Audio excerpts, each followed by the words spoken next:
Welcome. It is Verdict with Senator Ted Cruz. Ben Ferguson with you as always. And Senator, it's nice to be with you as we've got a couple of big things to chat about today, including the Democrats getting the lowest rating from voters in 35 years. Well, that's right. The Wall Street Journal just did a poll and found that the Democrats' approval rating has plummeted. It is at the lowest level in 35 years. It turns out being angry, filled with rage, and being a party that stands for nothing but hating Donald Trump is not actually a popular platform. We're going to break that down and talk about what that means for elections coming up in 26 and going forward. Secondly, we're going to talk about a proposal that I've been championing to cut spending and to cut spending dramatically. And that is for the Federal Reserve to stop paying interest on bank reserves. This is a proposal that could save over $1 trillion over 10 years. I've made this case directly to the president in the Oval Office. I've introduced legislation to make this happen. We're going to talk about exactly what it would mean and why it makes a difference. And finally, we're going to talk about an element of the One Big Beautiful Bill that was an unintended mistake, which is the One Big Beautiful Bill changed how gambling losses are counted in taxes. And what it did for people like professional poker players is it ended up putting in place a rule that is wildly unfair, that punishes them, that taxes them on income they didn't earn. And so I've joined with some Democrats in terms of trying to fix this. I hope we can fix it because we ought to have a tax system that's fair. We're going to explain that issue to you also. Yeah, it's also really interesting because it goes back to part of what the president did with no tax on tips. And he's like looking out for little guys and their jobs. It matters. We're going to break that down. It'll be very interesting. I want to tell you real quick about our friends over at Patriot Mobile. If you're like me and you've made a commitment that, hey, you're going to spend money with companies that are aligned with your values, then you're going to love Patriot Mobile. There are a lot of choices when it comes to cell phone service, but there's one that I have been with for years, and they've been doing it now for more than 12 years. They've been on the front lines as a company fighting for our God-given rights and freedoms, and it's really awesome how this works. You switch to Patriot Mobile, and about 5% of your bill every month goes back to support conservative causes and organizations that are fighting for our First Amendment rights, our Second Amendment rights, the rights of unborn children, and they also stand with our military, our veterans, and our wounded warriors. So when you make a phone call, when you send a text, when you pay that bill you're going to have every month, you're actually standing up for what you believe in, and it doesn't cost you an extra dime.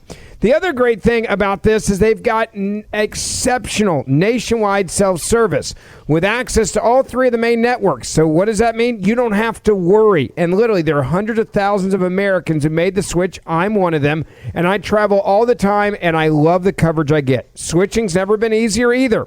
You can activate in minutes from the comfort of your home or your office. You can keep your same number, keep your same phone, or upgrade to a new one. Now, let me give you a month of service for free. Go to patriotmobile.com/verdict. That's patriotmobile.com/verdict or call them 972-PATRIOT. If you use the promo code verdict, you'll get a free month of service. That's patriotmobile.com/verdict or 972-PATRIOT. Make the switch today and make a difference with every call you make. All right, so let's go to the Democrats in disarray. I have a theory, Senator, and I want to run it by you. I think the reason why Democrats have the lowest rating from voters in 35 years is because they didn't police their own party and get rid of the most extreme members who've now taken over the microphone. The AOCs, the Ilhan Omars, the list goes on and on. The guy running for mayor in New York City. The radical Marxists, socialists, and communists have taken over the microphone, and that's why I think the American people are terrified of them right now. Yeah, it's not just they've taken over the microphone. They've taken over the party. Yeah. There is nobody in the party. Name one prominent Democrat who has stood up to Comrade Mondami. You literally have a communist who is the Democrat Party nominee to be mayor of New York, other than John Fetterman, and I think John Fetterman is the exception that proves the rule. Other than John Fetterman, I do not know a single one of my colleagues in the Senate who has said a word of criticism that, gosh, maybe a guy calling for the abolition of private property, maybe a guy that is openly calling for a communist government is not the best face of the Democrat Party, and yet nobody disagrees.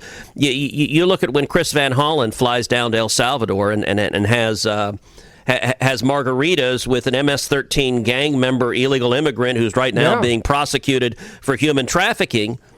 Not one single Democrat, again, except for John Fetterman, spoke out against it. And so it's not just that the crazies have been given the microphone.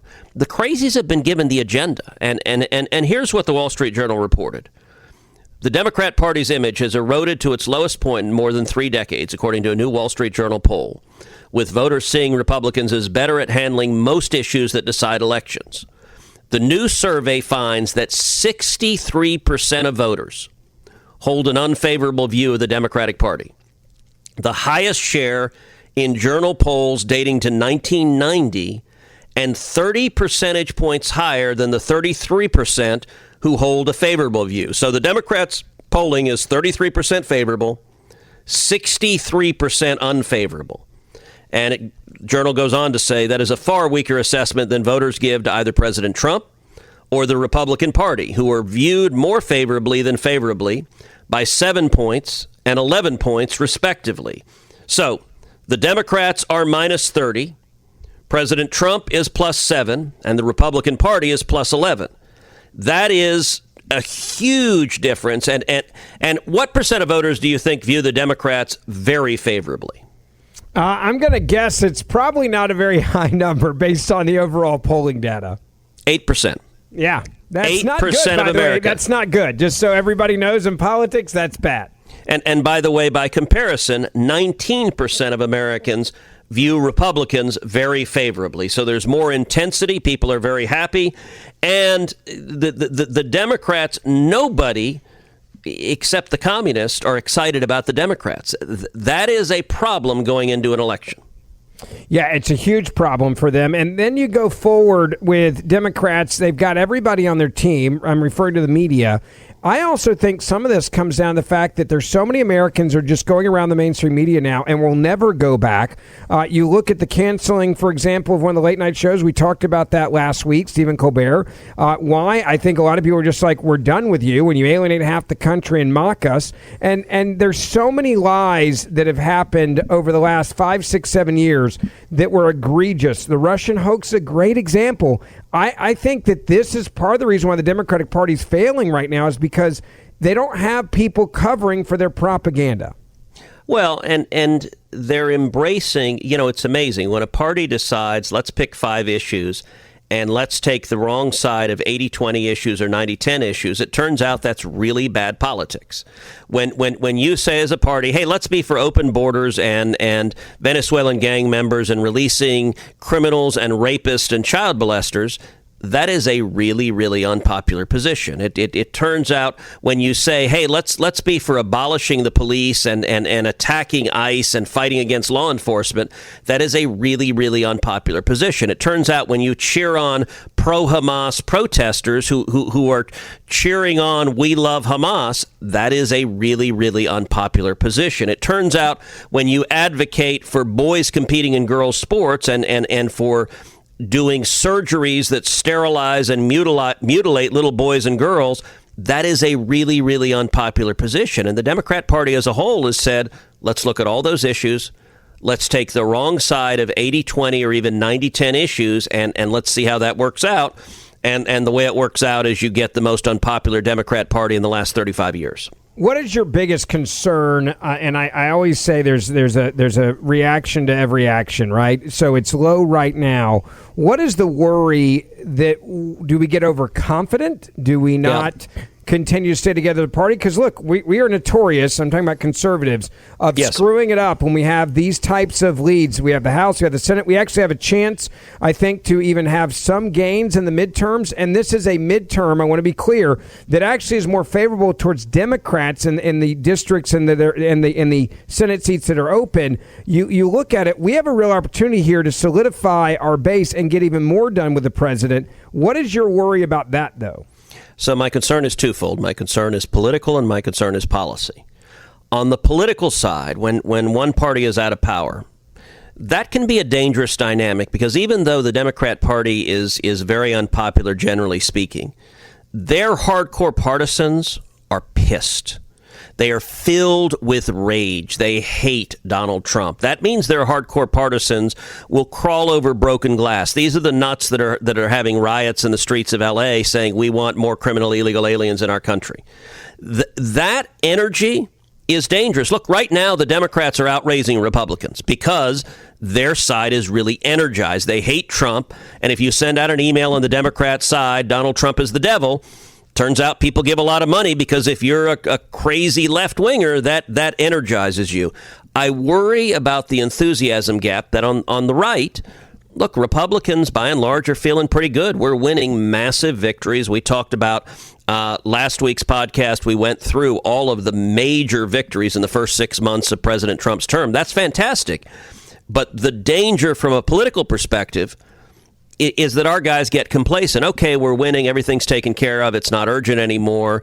And that plays out both in terms of fundraising, that people just give less money to candidates this cycle around, but it also can manifest in turnout. If the crazies on the left are much more likely to show up in a midterm and our guys are complacent and feel like everything's fine, that can yield a really bad election. Secondly, the policy piece that I worry about. We've talked a lot on this podcast about the battle within the Trump administration on tariffs, how there is one camp within the Trump administration that wants to use tariffs as leverage to lower the tariffs of our trading partners. And Scott Bessent, the Treasury Secretary, is in that camp. Elon Musk, when he was part of the White House, he was very much in that camp. And I'm enthusiastically in that camp. I very much agree with what the president has been doing, using tariffs, but using them as a means to an end to lower the tariffs and remove non-tariff barriers so that we can trade more and export more with our trading partners. The problem, and we've talked about this a lot in the pod as well, there is a contingent in this administration that doesn't view tariffs as a means to an end, that rather views tariffs as an objective, as a good economic outcome that we have high tariffs forever. And if that contingent prevails, I worry next year that if we have really high tariffs that the U.S. has put in place, and if our trading partners have really high tariffs, retaliatory tariffs, that we could end up going into a recession. The economy could turn downhill. And if that happens, that could lead to a really rough election. And so I'm going to continue to engage closely and regularly with the president to say, keep using them as leverage, keep lowering the tariffs of our trading partners. That will produce good economic results. But it's not clear which side of that battle is going to prevail day by day on the policy battle. Yeah, great point there. One of the policies that got this president elected was the issue of fiscal responsibility. DOGE was a huge part of that. And there is something that is happening in D.C., and it deals with eliminating Federal Reserve interest payments on reserves. This could sound certainly wonky and like, wait, what? Or, hey, it's over my head. This is actually something that is about reform. It is within the Federal Reserve, and it's something that I think is very clear, long overdue, and can have a major impact for all Americans. Dive into how this could work. Yeah, so this is an idea that I went to the White House, went to the Oval Office, and I pitched to President Trump in the middle of the one big, beautiful bill. And in terms of spending cuts, I gave the president a total of $3 trillion of spending cuts that we could have included in the bill and that I think we should have included in the bill. Ultimately, my views did not prevail, and we didn't do it on this first reconciliation bill. I hope we come back and do it on a later reconciliation bill, and we can have 2 more reconciliation bills. This idea is one of the biggest ticket items because if we do what I'm suggesting, we could save over $1 trillion over the next 10 years. That is a big, big number. You know, when we were doing reconciliation, we were pulling our hair out to save $50 billion or $100 billion. $1 trillion is a lot of money. Now, what does this issue mean? So banks, big banks, they store reserves and they deposit reserves with the Federal Reserve. Now the Federal Reserve was created in 1913. And from 1913 until 2007, how did it work? Banks would keep reserves with the Fed, and they would get paid zero, nothing for the reserves. There was a requirement. It was typically about 10%. So if you're a big bank, let's say you've got $100 billion in deposits, you were required to keep $10 billion with the Fed. You didn't get paid any interest on it. You just had to keep that there because it's what's called fractional banking, which is you had $100 billion of deposits. 90 billion of it you'd loan out. You'd loan out to individuals. You'd loan it out for home mortgages. You'd loan it out for car loans. You'd loan it out to small businesses. So of the 100 billion in deposits, you didn't have 90 billion of it, but you were required to keep typically about 10%. Just keep it with the Fed so that if Ben Ferguson comes in and says, hey, I want to withdraw $1,000 because, I want to go buy a nice present for my wife, they had to have the $1,000 to give you. So that's the way the system worked for almost 100 years. Then, starting in 2008, when you had the great financial crisis, Congress changed the law, and the Fed began paying interest on reserves. So the reserves that the banks kept with the Fed, they began paying interest. Now, at the time, the interest rate was incredibly low. And so 2008, you had financial chaos everywhere. Do you know how much the Fed paid in interest on reserves in the entirety of 2008? How much? About $1 billion. So in big picture budgetary terms, a very small amount. It was almost nominal, but it was the first year they began paying interest on reserves. Since 2008, they've been paying interest on reserves going forward, and it was small. It was small most of the time until the last 2 years of Joe Biden. And the last 2 years of Joe Biden, the interest rate went up and up and up. And for both 2023 and 2024, the Fed paid over $100 billion in interest on reserves. Wow. Last year. And by the way, that's just pure tax dollars. You're paying your taxes, and that money is just going to interest, period. Interest to giant banks. So it is literally the Fed is transferring your tax dollars to the biggest banks in the world. Now, it gets worse. So they no longer have a requirement, a reserve requirement of, say, 10%. There's actually no requirement at all. You know why? Because they're paying such a big interest rate that the banks are happy to park their money there. And in fact, they're not just doing the 10% reserves. They're putting a bunch more capital there. Right now today, the Fed is paying 4.4% to the banks to just park their capital with the Fed. So in 2024, last year, the last year of the Biden administration, the Fed paid $168 billion in interest on reserves. That's taxpayer money that went straight to giant Wall Street banks. I think that makes no sense. I think we need to end that. So what is it going to be the obviously a hold up here? It seems like it's a sane policy. Is it going to be the lobbyists and how many people are being lobbied by the big banks to not change this? Is this going to be fighting also the Federal Reserve? I mean, where are the roadblocks here? Yes. And dive in. I mean, because this seems like a very simplistic, fiscal, responsible thing to do. You would certainly do this in the private sector in your own life. So why wouldn't the government do the same thing?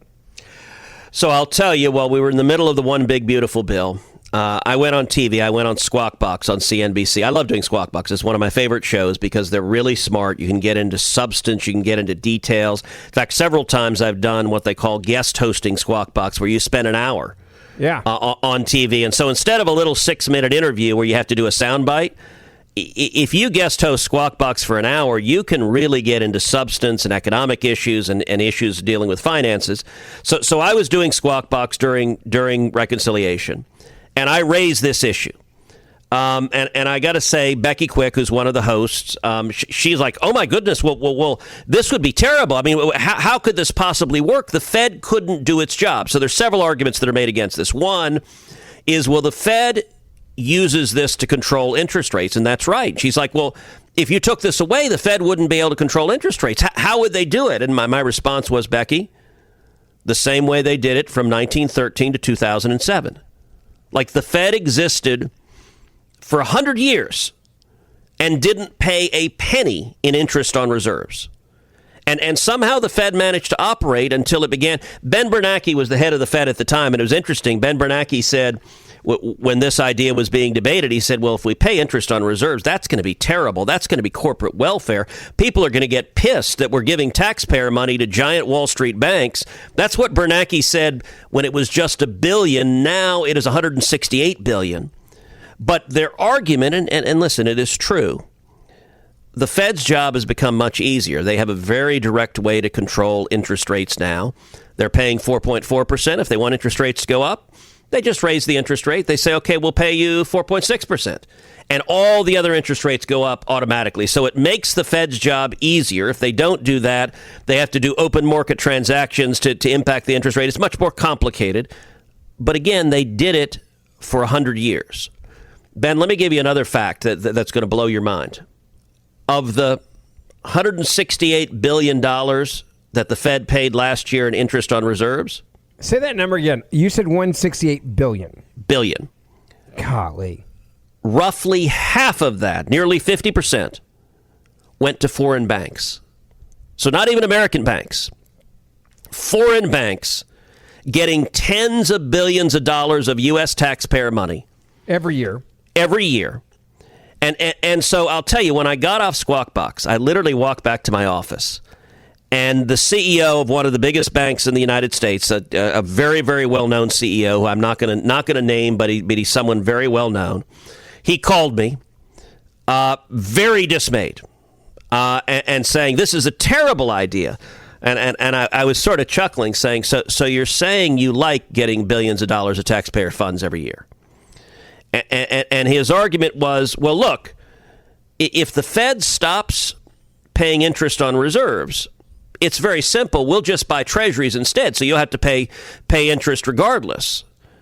Now, and he said, and if you don't let us, if you just make us keep reserves, that's confiscation, and you can't do that. And I'll tell you my reaction. Let me take each of those arguments that he made. On the first one, the Fed would be forced to buy treasuries. Well, or no, I'm sorry, not the Fed. The banks would be forced to buy treasuries instead of just parking their money at the Fed. That in and of itself would be a good outcome. Look, there's a lot of concern about a failed Fed auction. If the banks were buying treasuries, that would create demand for treasuries. And you know one of the things it would do? It would drive down the interest rate by creating more demand for treasuries, which means, listen, one of the things Donald Trump is trying very hard to do is to get the Fed to lower the interest rate. And Jay Powell doesn't want to do it. This change would create a market dynamic that would lower interest rates. That's a good thing.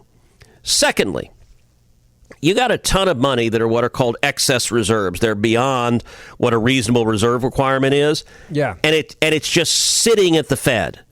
You know what that means? It means those billions of dollars, or even those trillions of dollars, are not being loaned to small businesses. They're not being loaned to open a new store, to buy new equipment, to hire new workers, to expand a new stuff. They're not creating jobs. It's just sitting there. The Fed is paying them. Just park your capital and do nothing. I'd much rather banks, if they want to earn a return, have to make loans and loan that out. And as for the second argument that this CEO said, of, well, if you don't let them buy treasuries, you just force them to keep reserves, and he said that's confiscation, I would point out for the entire history of our country that has been the law. There has been a reserve requirement. That's called fractional banking. You know, if you have a bank, again, use the example, you got a bank with $100 billion. It has not been legal for most of the history of our country for someone to take $100 billion in deposits and loan out $100 billion. Why is that not legal? Because if your depositors come in and say, hey, can I have my money back? If they've loaned all the money out, they don't have money to give it back to you. And so we have long had a regulatory system that says you have to keep a reasonable reserve so that if your depositors want their money back, you can pay them. That has never been confiscation. And so the banks have loved it because they have made massive amounts of money just ending this one provision. Over 10 years would save more than $1 trillion. It's a powerful, powerful idea, but I got to say, there are really powerful forces that do not want to see this happen. I want to finally move to that fix that you mentioned coming for the one big beautiful bill. There's a push. It's actually bipartisan to undo a gambling tax hike that they passed in the mega bill, and there was an outcry because it's, as you mentioned, it's unfair how it was written specifically to one group of people and the job that they do.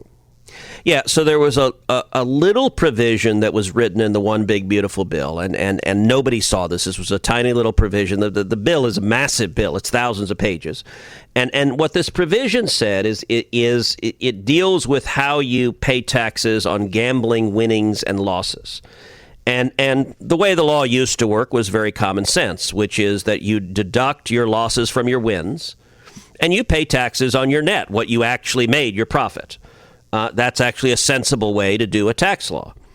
The change now, anyone gambling can only deduct 90% of their losses rather than 100% of their losses. Now, what does that mean? Let's take, for example, as you know, I like to play poker. I play poker with a lot of buddies. I always play really low stakes poker, but I enjoy the game. And I've got several friends who are poker pros. So you know, I do every year. I do a fundraiser in Vegas that raises money for my campaign, and we get people who come and hang out, and several poker players come and hang out with us and play poker. And so let's say look, I think poker is a fascinating game. It is a strategic game. It involves math, but it involves reading people. I love watching like the World Series of Poker, watching the strategy. There's a whole vibrant world of people who earn their livings playing professional poker. And it's, as you know, several years ago, I got a chance. I played on Poker After Dark. And I played with Doyle Brunson and Phil Hellmuth. And Doyle Brunson, who was known as Texas Dolly, one of the greatest poker players to ever live. It was truly a bucket list experience to play with him. I also played with Mr. Beast, which was really fun. I got to tell you, sitting down, I was really, really excited to be playing with Doyle and playing with Phil Hellmuth. Doyle, so my goal going in, look, both of them are much, much better players than I am, obviously. My goal was just to take chips off them. I wanted to win at least one hand and be like, all right, I won a hand and took chips. I ended up being lucky and doing better than that. And so with Doyle, I went all in and ended up busting him out, which is, and you can watch it if you want to Google, you can watch online me busting Doyle Brunson out. That was astonishing. And I got to say, he was so gracious. I mean, Doyle has since passed. But he won the very first World Series of Poker and is just a legendary poker player. That was incredibly meaningful. And then towards the end of the game on Poker After Dark, I was playing with Phil Hellmuth. Phil will tell you he's the greatest poker player alive. By any measure, he's certainly one of the greatest poker players alive, and he's got a good argument that he may be the greatest. Between Doyle and Phil, they had at the time 25 bracelets, which means together they had won 25 different World Series events, to give you a sense of just how accomplished these two players are. Phil and I we're playing Texas Hold'em, and I went all in, and I had Ace King, and he had Ace Queen. So I had him dominated. I was a massive favorite. I was about a 3-1 favorite. And then what ends up happening is Phil got lucky and he sucked out a queen. And it was funny. Phil, and so he crippled me. He didn't knock me out, but he basically crippled me. And then I went out a couple hands later. It was funny. Phil was embarrassed because I got my chips in and as the dominant favorite, and he just got lucky. And he was like, "Oh, I feel terrible to win like that." I'm like, "Phil, I am thrilled. If I played that hand 100 times, I'd want to play it exactly the same way and get my chips in every time." And look, that's why they call it gambling, because some chunk of it you lose. Anyway, let's talk about what this provision does. Let's say you're a poker pro, and let's say in a given year you lose $100,000 playing poker and you win $130,000. Okay, so you're not a super rich player, but you're out playing, and you netted 30 grand. 30 grand is what you made that year. Ordinarily, you would deduct the 100 grand from the 130 grand, and you would pay taxes on the 30,000 profit you had. Which, by the way, is exactly what everyone else does. Right.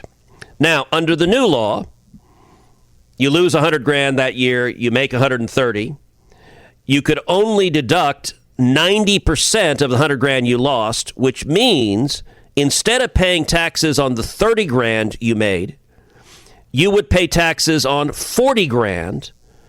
You would end up paying taxes on more than you made. That's wildly unfair. By the way, even worse than that, let's assume you had a really lousy year. Let's assume you won $100,000 and lost $100,000. So you just netted nothing. You broke even. Under this law, you'd have to pay taxes on 10 grand because you could only deduct 90% of your losses. So even though you made not a penny, you would owe taxes on the 10 grand. That is wildly unfair. And I got to tell you, I don't know of a senator who knew this was in there. It was a tiny little provision buried in there. We were moving incredibly fast at 3 a.m, and so nobody saw it there. When I heard about it, I said, that makes no sense at all. But it was already passed. It was signed into law at the time I heard about it. And so what I've done, I've joined with the 2 Nevada senators, with Catherine Cortez Masto and Jackie Rosen. They're both Democrats.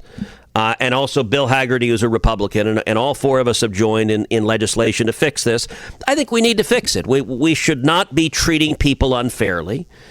The income tax should tax people on real income, not imaginary income, that is unfair. I don't know that we'll get it fixed because, look, changing anything in the law is complicated. But I hope we will, because I can tell you, I don't know of a senator, Republican or Democrat, who's arguing this is a good idea. I've sat and talked with a number of my colleagues, and it's not like someone is taking the other side and saying, no, let's be wildly unfair.